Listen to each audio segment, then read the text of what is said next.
Former President Olusegun Obasanjo is in the news again and has gotten everyone talking about Islamization and Fulanization of Africa. And the appeal court President Justice Boko steps down from presidential election tribunal. This and more, because this is Plus Politics, and I am Mariana Cohn.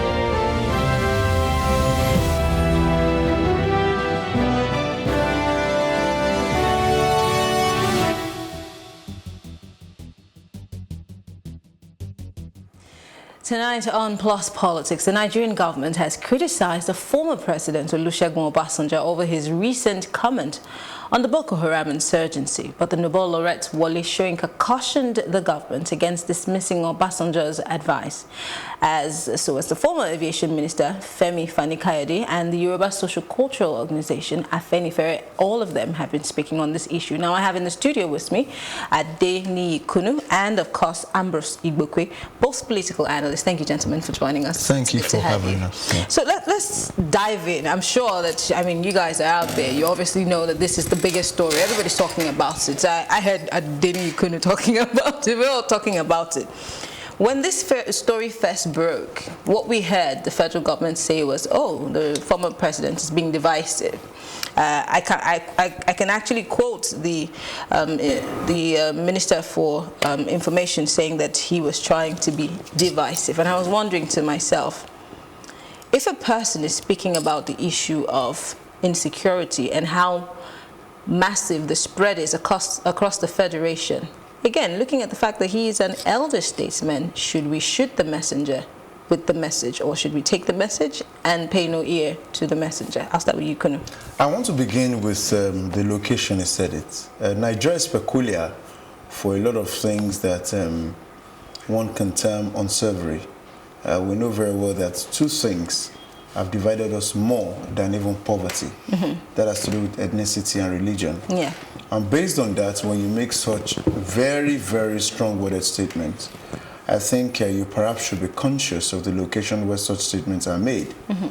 But you see, they told us, or according to what we hear, that elders could suddenly become children when they do certain things. Mm-hmm. But in this wise, let us not refer to Obasanjo as having acted as a child, but as somebody who perhaps felt he's hard-pressed to speak truth to the issues on ground. Mm-hmm. If you talk about the person of Obasanjo, he's a bag of controversies. But does it make sense when he talks? I say, yes, it makes sense. Does he occupy a position where he could be privy to some information? I say, yes.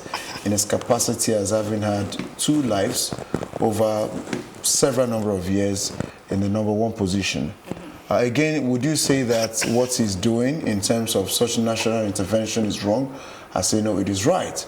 Because there has to always be 2 sides to a coin, which is why the dissenting voice of Obasanjo should be looked at as something that adds substantially to the discourse of nation building. But then again, not to cut in, but then we know that the Oba of Lagos has somewhat tried to make the former president look more demystified. Yes, he's saying that, well, you used to be a kingmaker, but you've lost it, so why should we listen to you?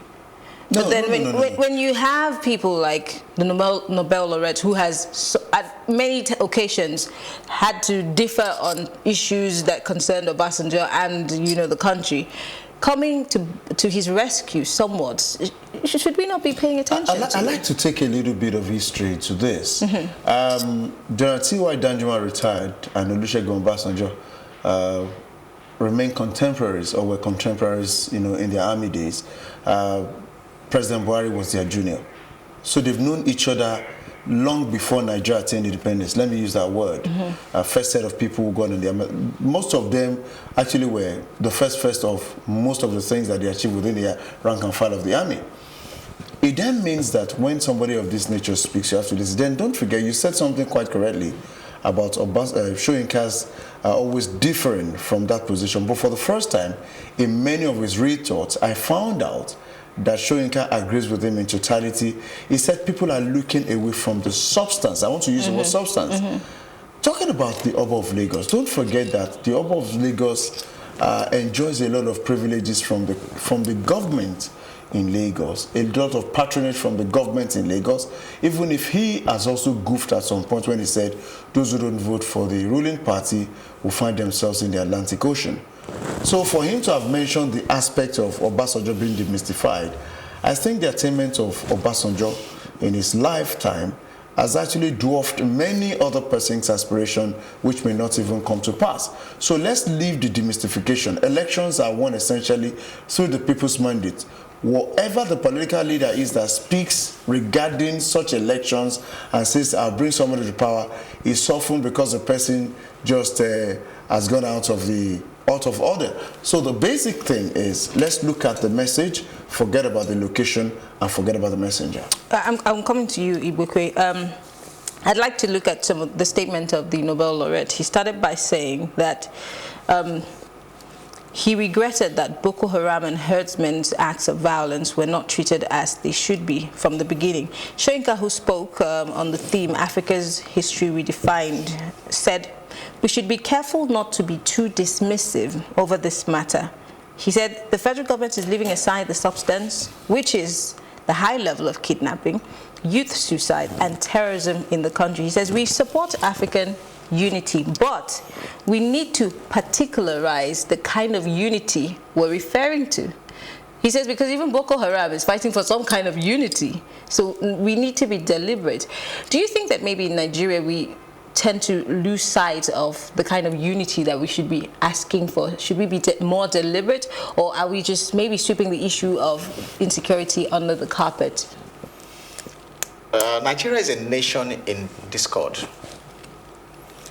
A lot of people would disagree with you. Yeah, again, Nigeria is a I nation. hear Lai Mohammed right now saying that is wrong. Well, Lai Mohammed is a propagandist for the government, so Wow. I don't expect him to say something else. Lai Mohammed is in the likes of Walter Fanagoro and who was that? Chukwumerije. Chukwumerije for Babangida in those days. They could utter what they want in defense of their principal, who is the president, but that does not remove the truth and the fact of what has existed. Nigeria has been a killing field in the last 4 years, and the government seems to just be sleeping. We have had it so, we have not had it that this bad. It's as if Nigeria is inside a very serious war. If you go to global index of terrorism, deaths occasioned by terrorism, you will find out that Nigeria is high. The killings in Nigeria is far more than that is obtainable in Yemen, in Afghanistan, and in places where wars are actually, in Syria. Of course, I remember that. In places where wars are going on. We were higher than Pakistan. We are higher than those places. In fact, at a point combined, so yeah. the deaths in the last 4 years are in the hundreds of thousands, and yet we are not at war. But you see, these things are... When I'm sorry. No, but you see, these things seem to be reported by, let's say, Amnesty International or Transparency International, and then we see the figures. People also blame us, the press. They blame security agencies, that we do not necessarily pay much attention to these killings, these deaths. Instead, we're reporting more of who said what, and the problem the politicians. has always been that there is fear in the air. What is happening in America is gradually coming to Nigeria. You see, when a particular group of people start doing some certain things, and you don't call them by their name, you say when you call their name, you see it's ethnicity, ethnic bigotry, or when you call them, you say it's religious derogation. That's what is happening. You call something that says Islamophobia in America. That is what is gradually coming back here. I want to take up just two keywords. You said Fulanization, which is referring to the Fulani ethnic stock. And he said Islamization, which is referring to the ISWAP and all those ISIS, Boko Haram, and all those people that have lodged in the Chad and Mali and made inroads to Nigeria. Obasanjo is the #1 international diplomat in Africa. So for people like Lai Mohammed to just talk things against Obasanjo, is diminishing his own. what status. It is his own status is diminishing because the world respects Obasanjo than him. The world does not even know who Lai Mohammed is anyway. Wow. So the world he's the Minister for Information and Culture. Beyond Nigeria, who knows him? So the world recognizes Obasanjo is the current president of the Union of Former World Heads of States. He's the #1 diplomat for Africa. He goes on a lot of missions for United Nations in Africa. So for Lai Mohammed, it's just that we don't respect our own. Even if you disagree with him, you don't use those kind of words. So it's first of all disrespect from a Yoruba angle. Omoluabi, as they call Yoruba, a respectable child, cannot talk to an elder like that. So when they go to these politics, I don't know whether they throw their manners away. Lai Mohammed is not supposed to even address an Obasanjo that way. Okay. Then when we come to the other one, the issue that he has raised, who are those killing Nigerians in their farmstead, burning up places, holding AK-47? There are a lot of video evidences. There are a lot of photographs. There are a lot of satellite images saying these things. Who are those committing that they wiped out farmlands in Benue, in Enugu State, in Ekiti, in different places? They are the same people from the same place, and we are afraid to call them by their name. And there are bold people who have come out to call them by their names. Obasanjo has called them by their names, called them by the name of their ethnic stock, called them by their name of the religion. So if there are people who are spoiling... But can we generalize? You cannot generalize, but people who are committing... But that's what this statement is doing.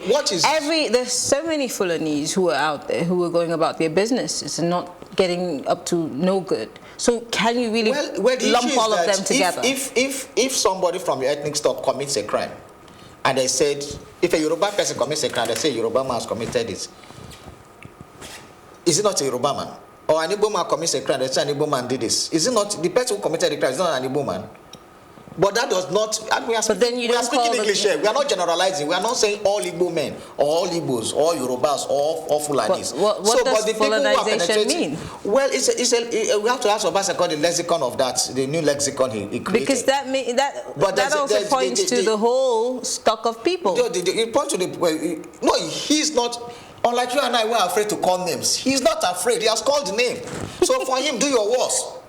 Okay. I get to the point. So he has called the names. He has called 2 names that we are all afraid to call, and he has mentioned them by their name. So for him, do your worst. What we and I may not get scot-free from it. Okay, let me come back to you, Kunu. Both of you seem to be on the same page, agreeing with the fact that he has some truth in what he has said. But there are people who are also saying Obasanjo is part of the Security Council, I think the State Council of States. Yes, they all sit with the president. They have these meetings. Why hasn't he communicated this there instead of writing letters and giving those press briefings or waiting to go to those events to talk about it? If this is if it's been impressing on him that much, how come he's not spoken to the president? It's not like he doesn't have access to the president. Well, I have to say that the Council of States only occupies an advisory role, and the advice or pieces of advice may be jettisoned or accepted. It is out of respect for them and the fact that they have actually steered the nation supposedly in positive directions, and that's why they merit such position that they occupy, having left office. But I have to say, whatever it is they say, wouldn't be binding if the president doesn't see it as something that you can term proper wisdom to ameliorate an issue.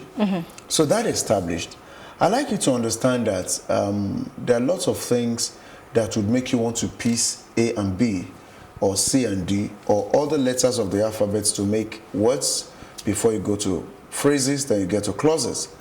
I must say this very carefully, that only recently the government of Nigeria, despite the fact that we have radio Nigeria stations across the country where in their respective states, they actually broadcast in local languages, and if there are city centers, for instance, the radio Nigeria that is in Lagos and the one that is in Ibadan, broadcast Hausa, Igbo, Yoruba. Then if you go to the interiors, there are programs that people do in local languages. But the federal government recently secured an amplified modulation license, radio license, in the name of wanting to at least mitigate the problem of Fulani and farmers' crisis, and the language of broadcast will be in Fulfulde. Fulfude is the language of the Fulanis. The constitution of this country recognizes, besides English language and French, Igbo, Yoruba, and Hausa, and curtains are drawn. So that simply means up north, they could do their legislative proceedings with the Hausa language. The money taken from the coffers of government are taxpayers' money being used for something that is not constitutionally supported.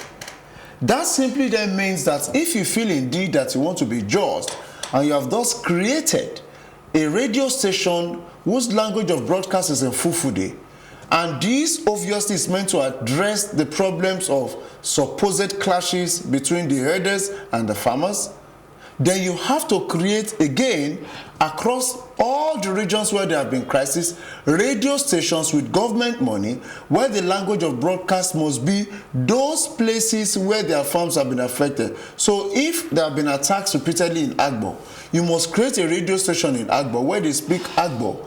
If the people were attacked in Ibadan or Iseyin, you have to create a radio station for them where the language of broadcast will be the language spoken in that area to address their needs, and it also has to be on the amplified modulation scheme. Then it becomes more painful. The frequency modulation line oftentimes is what people assess. Why do you take it to the AM? That simply means the AM travels faster. As a matter of fact, the BBC radio used to operate on the what? The shortwave and the amplified modulation system years ago, where you could reach further. If you do an analysis of where Fulanis are located, the Futa Jalons, the Senegambia region, you come to Guinea and all those places, the amplified modulation that you have created, the license you have created, will reach further, and who perhaps will have the time to listen oftentimes to a language that over 90% of Nigerians don't speak. In the entire West Africa, the Fulanis are still less in respect than 40-50%. So it's a whole lot of complexity that we cannot but talk about. So why do you suppose that government is, trying to thread carefully on this issue instead of addressing it headlong? From what he said, it's just an indictment. The government has indicted itself already by agreeing to the fact that the Fulanis are responsible for these header farmer clashes. Because he said he wanted to create that radio station to talk to the Fulani. Yes, they've secured the license already. So if they are talking to the Fulani herdsmen because of herdsmen farmer clashes, that means it's the Fulani herdsmen that are causing the crisis. Now, as he said, the AM has no state boundaries. The FM has short range frequency so that it can be controlled. You can't go beyond Amenicity or beyond the state. Now you are creating an amplified modulation system that can travel far across all the states in Nigeria. Maybe the excuse is that the Fulanis are nomads. Talking to who? And so they're moving. Talking to nomads, the Igbos are what? Are Igbos not everywhere in this part of the country? Have you created a frequency to talk to Igbos? So I think the issue now is that every day, this government is creating controversies and are making the other parts of the country very, very uncomfortable. First of all, the whole security architecture, the leadership of the whole security architecture in Nigeria are northerners of the same religion. Not just any northerner, the same ethnic bloc, the same religion. Well, you have you have a handful. It's already dangerous. We are creating a dangerous palpitation for others. Because not even in the military era did we have the kind of assemblage of military and security hierarchy the way we do it today. Even the military were trying to balance out. During the Babangida, it was a BTQ balancing out, and all those kind of people were balanced out of Abacha. There was always this semblance of balancing. Morisala Manuel Obasanjo balanced out like that. When Obasanjo was there, Yaradua balanced out. They were always creating this thing. And then the army chiefs that time, there was a little bit of, picking, making sure that there's this national spread. But this time around, it was jettisoned. Do you think that there is an agenda? Do you think that there is a deliberate attempt? That is why people like Obasanjo are saying what they say. And Obasanjo has more information, more intel than you and I. These guys get intel briefing from Interpol, from the CIA, from the FBI, from MI6, and they get all this information. I want to say this. So he gets the information so that we don't get. So don't just think he's just saying things for sake of it.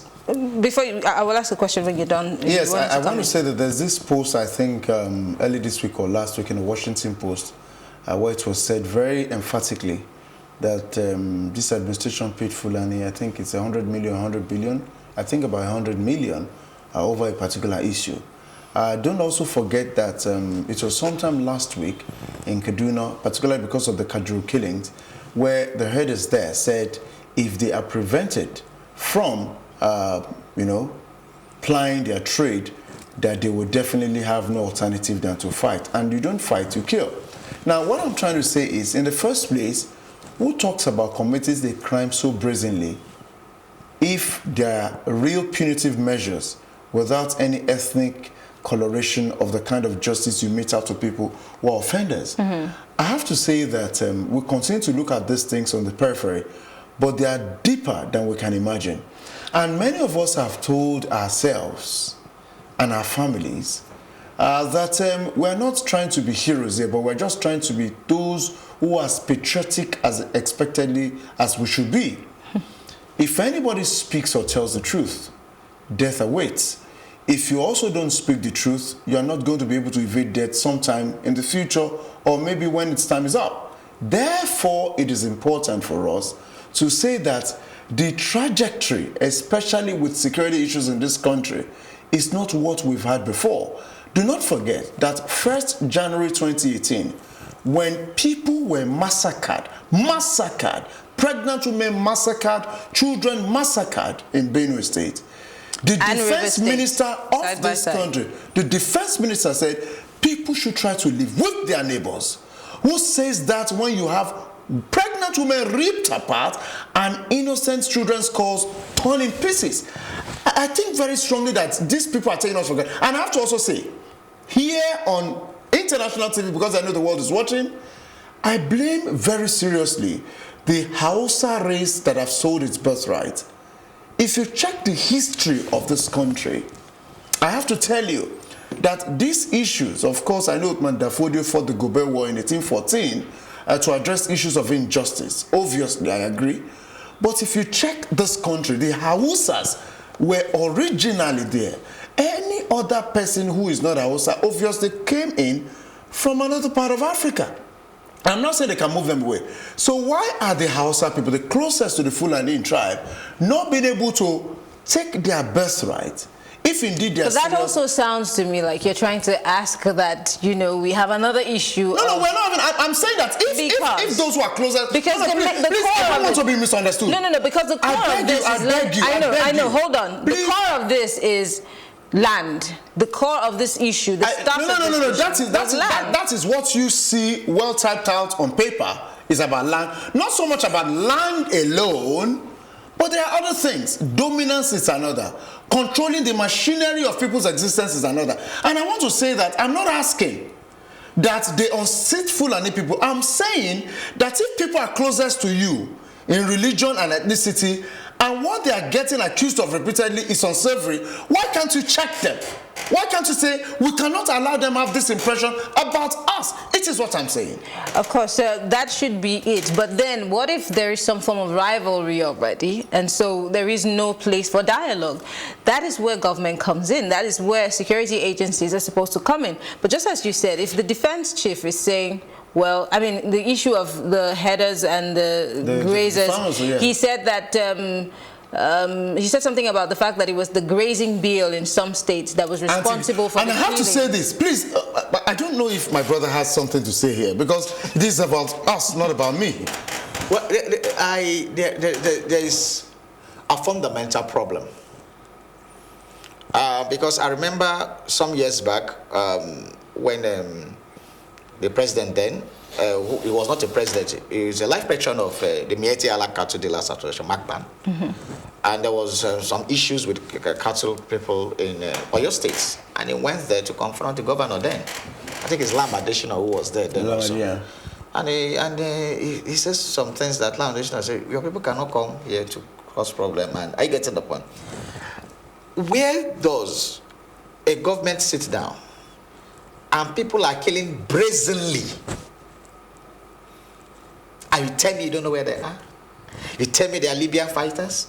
You tell me they are sponsored by politicians. Well, I always ask the question, if we were Libyans, would we let people come into our country and do the same? You see, for example, people like IPOB members, we demonstrate on the street without weapons, and you gun them down. And we are in the same country. And then the Azazaki people, we also demonstrate. And then you see, look, until we really, thank God people like Obasanjo them are talking now. Because these were people that were in cahoots with them. I think the center cannot hold for both of them, all of them, because they were the people gaining from the system. Now the system is no more favorable to them. And then the thing is coming home to us. Well, Wole Soyinka has to agree to Obasanjo this time because his own farm was also affected 2 years ago. Okay, in going forward, because as we talk about these issues, we need to find a way forward. How do we get government to see what everybody else is seeing other than them? Because there have been calls that this group of people be prescribed, and you know the same measure of, you know, well, no, what happened to IPOB should happen to them, but they're saying they're faceless. So how do you prescribe a group of people? They're not faceless. Who so Magban 2 weeks ago, we were told that they had a meeting, that government, Dambasa was in that meeting, and they were promised they were negotiating 100 billion naira to be given to Magban, that is Meati Alaka to Builders Association. So what are we talking about? They are not faceless. So please let's remove those propaganda that they are faceless. They are not. So for them to really, if you want to prove Obasanjo wrong, then do the things, because Obasanjo is reacting to issues on hand. And then look at what Boko Haram did when they conquered 17 local governments during Jonathan's time. They hoisted their flag. What is that? It's not political domination. Okay. So what we are saying now is this: treat security issues seriously. The other day, the issue of people taking gold from that belongs to the nation. Oh, the Zamfara issue is another kettle of fish. We will have to talk about it another day, but quickly, how do we impress upon government to deal with this, not with kids' gloves, but seriously? There are no sacred cows anywhere. And anytime it appears as if you got sacred cows somewhere, then people perceive injustice and revolt. If we put on a scale the activities of IPOB, as he said, and that of the Shiites, you'd find out that they've committed less of crime than the people who kill. And I tell you, it even makes it all the more suspicious that people will kill and disappear and their security operatives. I remember the last attack. I remember the last attack they had in Adamawa. The spokesman for the community mentioned that they said they got information about an impending attack. They informed security operatives who perhaps gave them the impression they were there. And it got to a time they moved away, and soon after they moved away, they attacked them. I want to refer to the Chibok girls as well. Then I want to talk about the vice chancellor. I want to talk about the professor that they just released in Ile-Ife. When he narrated his ordeal, he said very categorically that police people stopped him, and soon after they checked and he left, somebody then made a call. And he mentioned very clearly that all the people that kidnapped him were Fulani. That has to tell you that infiltration continues to come in. And oftentimes, when they get this ransom, the money goes somewhere for certain reasons that cannot be for good. I have to say that here. Well, it's an issue that we have to keep talking about. We have to keep raising our voices. Hopefully the federal government can hear us and do the needful. I want to thank you very much, Ambrose Igbokwe and Adeni Kunu, for speaking with us. You guys are not going. We'll take a short break, and when we return, we'll be looking at the progress of the Presidential Election Tribunal and, of course, the recent step down by one of the members. Stay with us. We'll be right back after the break.